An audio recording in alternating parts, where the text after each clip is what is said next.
Welcome back to Gentle Calm. There is a moment that keeps happening to you. It usually comes after a bad stretch. A few messy days, maybe a few messy weeks.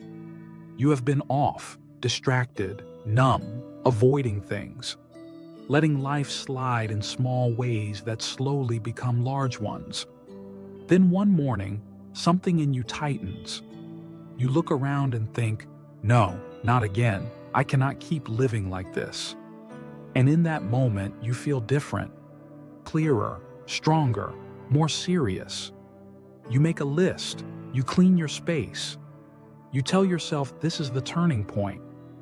This is the week you get back on track. This is the version of you that finally stays. But then something happens.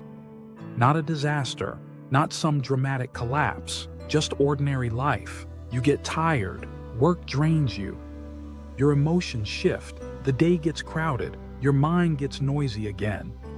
And the version of you that felt so real just days earlier starts slipping through your hands. That is the part people rarely talk about honestly. You are not only frustrated because you lost momentum. You are frustrated because for a moment you believed yourself. You thought, this time I mean it. And maybe you did mean it. Maybe that is exactly what hurts. Because the problem is not that you never care. The problem is that you keep carrying in waves. And every wave feels like a new life beginning. Every wave makes a promise. And when the wave goes back out, it takes your self-trust with it. So after enough cycles, you start living with a quiet kind of heartbreak. Not loud heartbreak, not visible heartbreak. Just the private pain of watching yourself become sincere, then disappear, ready, then gone. And eventually you begin to wonder whether you are the kind of person who can hold on to anything at all. But that may not be the right conclusion. Because maybe the real issue is not that you keep failing. Maybe the real issue is that you keep trying to rebuild your life inside emotional weather. And emotional weather does not stay still long enough to live inside. A lot of people are trapped in restart cycles without understanding what they are actually trapped in. They think the problem is inconsistency, or discipline, or laziness, or attention span, or motivation. But underneath all of that, there is often something more specific happening. They keep treating a surge as a foundation. They mistake a powerful moment for a durable structure, and those are not the same thing. A powerful moment can absolutely change your direction. It can wake you up. It can interrupt a pattern. It can give you language for what has been wrong. But it cannot carry your whole life. It cannot make decisions for you next Thursday when you slept badly. It cannot protect you on a heavy Tuesday when your mind is crowded and your body is tired. It cannot do the quiet work of holding shape through repetition. That is why so many people live in this strange pattern where they are constantly beginning but rarely building. They are always entering a new chapter, always resetting, always recommitting, always getting serious again. But very little actually stabilizes. And that creates a kind of internal chaos that is easy to miss because from the outside it can look hopeful. The person seems determined, reflective, ready for change. But inside, they are exhausted. Because beginning over and over again is not the same thing as moving forward.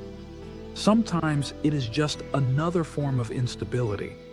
Starting over can feel productive because it comes with energy, it comes with drama. It comes with the emotional relief of saying, now I see it, now I know what to do, now things will be different. But if your life only works when you are under the influence of a strong internal surge, then your life is still fragile. That is the hard truth. A life that only functions when you feel newly awakened is not steady yet. It is still dependent on a state, and states change. This is why the restart cycle becomes so painful over time. At first it feels hopeful. You think you are someone who keeps trying, and that is partly true. But after a while, trying stops feeling noble. It starts feeling repetitive. You begin to hear the same promises in your own voice. You begin to recognize the same emotional arc, the same clean beginning, the same strong language, the same return of confidence, and then the same drift. And when you have watched that happen enough times, something deeper gets damaged. It is not just the habit, it is not just the routine, it is your relationship with your own word. You start doubting yourself before you even begin. You make a plan, but some part of you is already standing back with folded arms. You say, "I'm serious this time," and another part of you quietly answers, "We have heard that before." This is one of the most painful forms of self-division. Because now the problem is not simply that life feels hard, now your hope itself feels compromised. You want to believe yourself, but you do not fully. You want to trust the version of you that sees clearly, but you have seen that version vanish too many times. So what do many people do next? They increase the force. They become harsher, more demanding, more extreme. They think the problem must be that they were too soft, too forgiving, too gentle with themselves. So the next restart becomes more aggressive. Stricter rules, bigger plans, more pressure, less rest, more self-surveillance.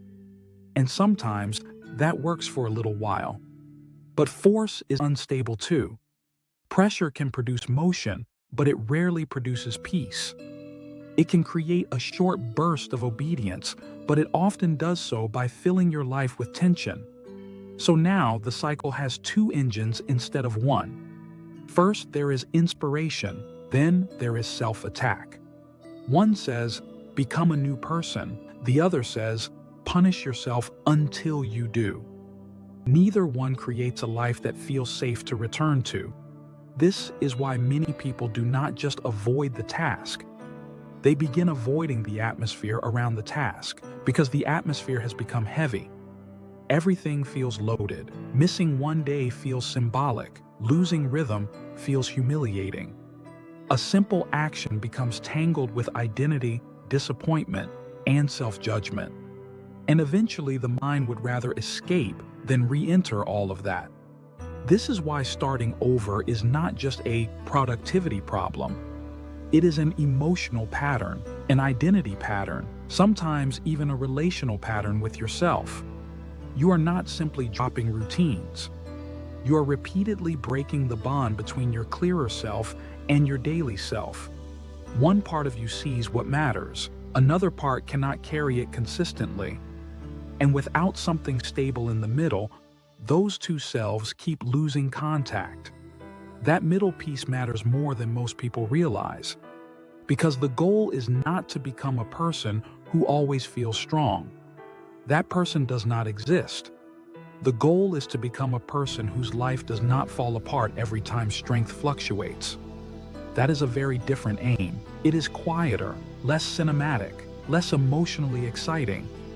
But it is real. A mature life is not built on permanent intensity. It is built on things that remain sensible even when the day is ordinary. This is where many people need a deeper shift. They need to stop asking, how do I keep the feeling alive? And start asking, what am I trying to build that can survive without it? That question changes the whole conversation. Because now you are no longer treating your strongest moments as the standard for real life. You are designing around reality. Reality includes low energy. Reality includes confusion. Reality includes grief, boredom, bad moods, bad sleep, stress, setbacks, interruptions, and days that do not feel meaningful at all. If your plan only works when you feel lit up from within, then it is not really a plan for your actual life. It is a plan for your ideal emotional condition, and your ideal emotional condition is not where most of your life will be lived. Most of your life will be lived in regular hours, regular mornings, regular afternoons, regular evenings when nothing feels especially profound, and no beautiful soundtrack is playing in the background. So the real question becomes this: who are you on a regular day? Not on the day you are disgusted enough to change. Not on the day you are inspired enough to begin. Not on the day you are temporarily flooded with clarity. Who are you when the day is plain? That is where your life is actually being formed. A lot of people do not like this question because it removes the drama. It brings them back to repetition, to pattern, to structure, to what remains when emotion stops performing. But this is exactly where peace begins. Because peace does not come from having endless energy to reinvent yourself. Peace comes from needing less reinvention in the first place. Think about how exhausting restart living really is. You fall off, you panic, you rebuild, you overcorrect, you feel proud, you strain, you drift, you feel ashamed, you withdraw. Then eventually you rise again and call it a fresh start. That is not just tiring because of the behaviors involved. It is tiring because every cycle forces you to renegotiate your identity. Every cycle asks, are we this person now or not? An identity was never meant to be negotiated every week. Some things should become settled. Not perfectly, not rigidly, but settled enough that you no longer have to reopen the case every time your mood changes. This is why real stability often feels less exciting than repeated self-reinvention. Stability does not give you the emotional high of a dramatic reset. It gives you something better. It gives you less internal noise. You stop having to rescue your life every few weeks. You stop writing grand speeches to yourself at midnight. You stop waiting for pain to become intense enough to force a new beginning. Instead, you begin living in a way that makes fewer rescues necessary. That is what many people actually want. Not another breakthrough, not another identity performance, not another emotionally charged Monday.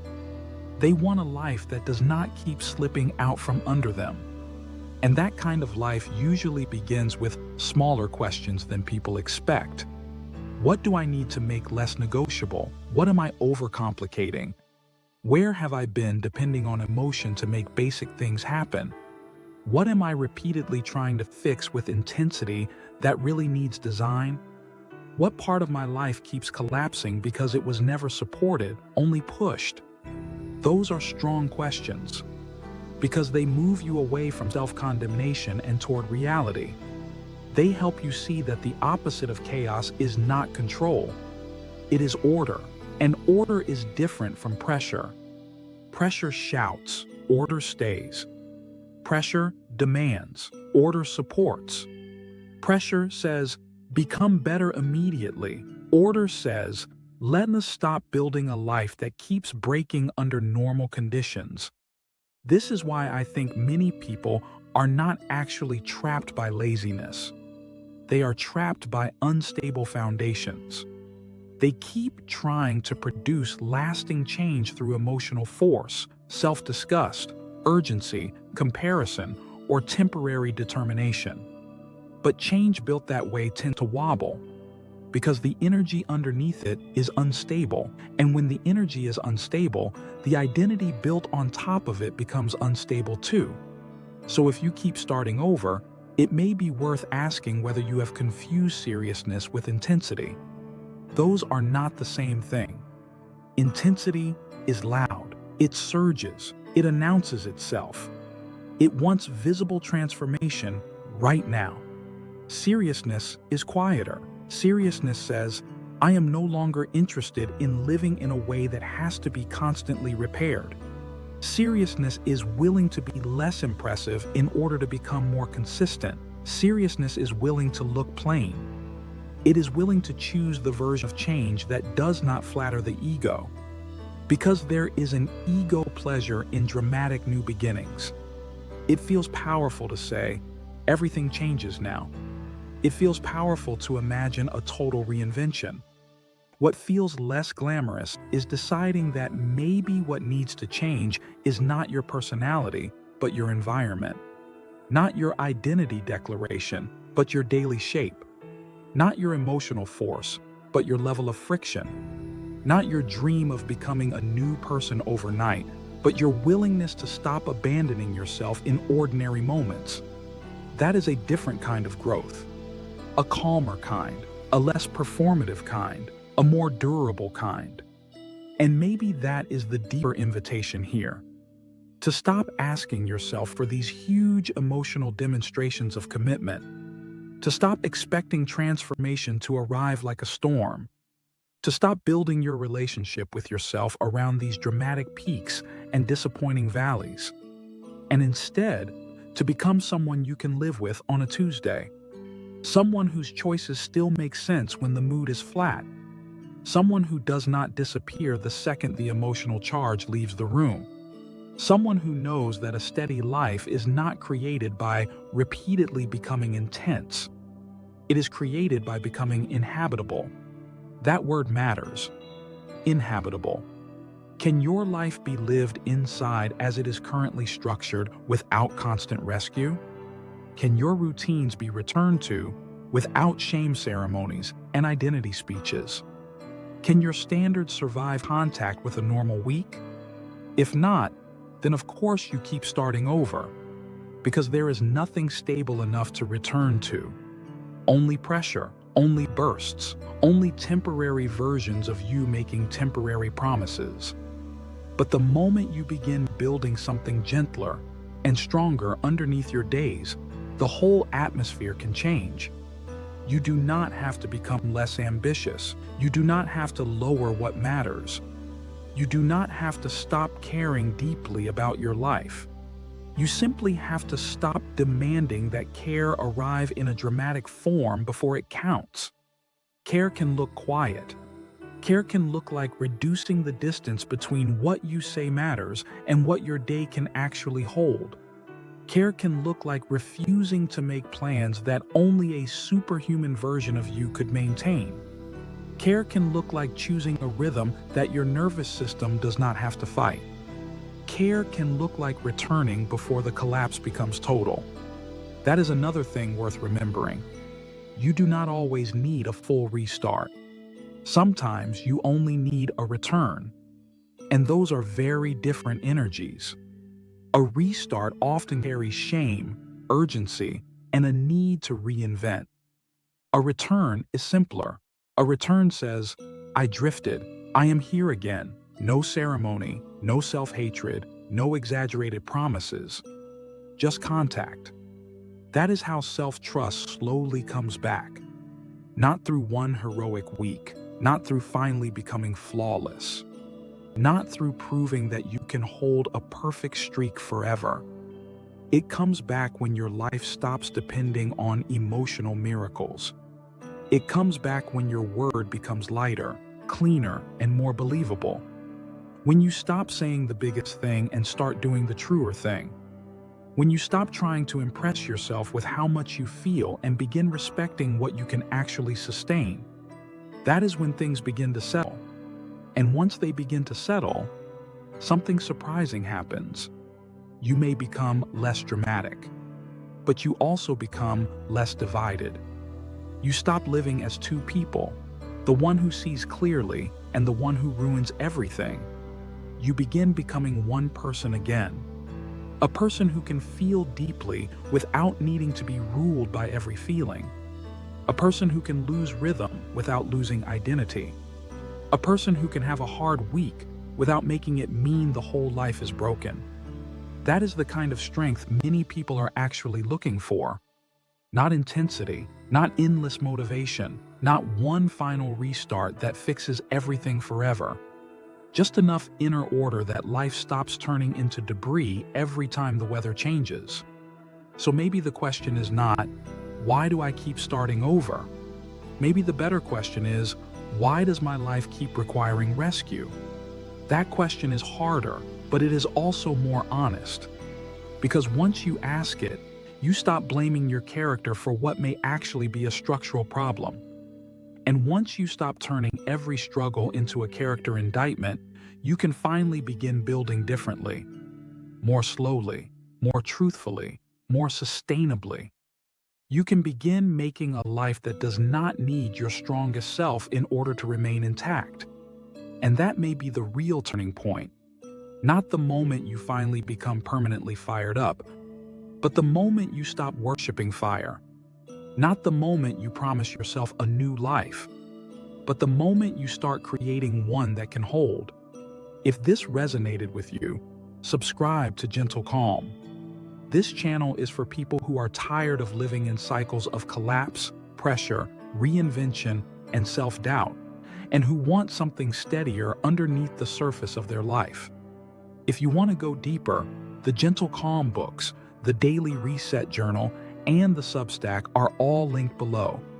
And if this video stayed with you, let me know in the comments. Are you actually starting over?